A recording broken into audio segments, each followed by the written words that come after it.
ये कहानी शिव पुराण की भावना पर आधारित एक रहस्यमयी कथा है। एक ऐसे गुप्त शिव मंदिर की जो केवल सच्चे भक्तों को ही दिखाई देता है। आइए सुनते हैं गुप्त कैलाश का रहस्य, एक छिपे शिव मंदिर की कथा। बहुत समय पहले हिमालय की गहराइयों में एक छोटा सा गांव था, कैलाशपुरी। वहां एक प्राचीन कथा प्रसिद्ध थी कि पर्वत के बीचों बीच एक छिपा हुआ शिव मंदिर है, जिसे केवल वही देख सकता है जिसका हृदय निर्मल हो और जिसकी भक्ति सच्ची हो। एक दिन उस गांव में एक युवा साधक आया, भैरव दत्त। वो वर्षों से तपस्या कर रहा था और उसकी एक ही इच्छा थी, महादेव के उस गुप्त मंदिर में दर्शन करना, जहां स्वयं भगवान शिव हर अमावस्या को ध्यान में लीन होते हैं।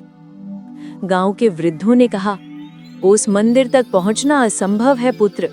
कई लोग गए पर लौटकर कोई ना आया। पर भैरव दत्त ने संकल्प लिया, यदि महादेव सत्य है तो उनकी कृपा से मार्ग स्वयं खुल जाएगा।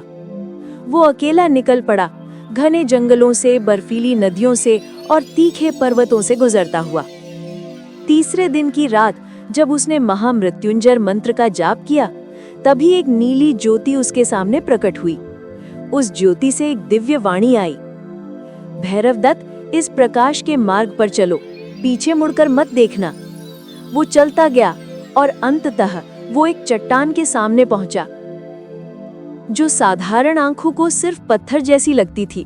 पर जब उसने ओम नमः शिवाय का जाप किया, चट्टान हिलने लगी और उसके भीतर से शिवलिंग का तेज प्रकट हुआ।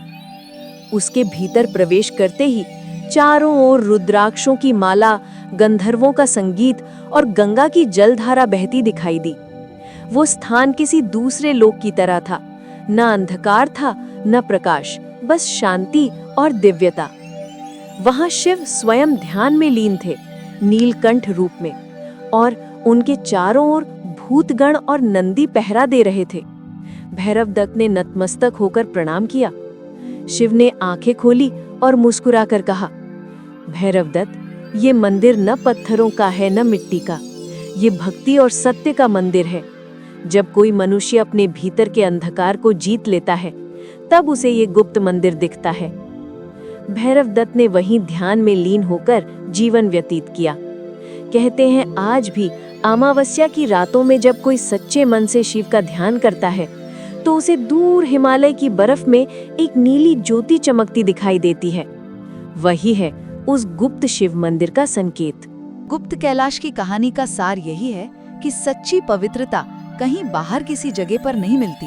ये तो एक गहरा अंदरूनी एहसास है जो सच्ची भक्ति से ही हासिल होता है। सभी भक्त सब्सक्राइब और लाइक करना न भूले।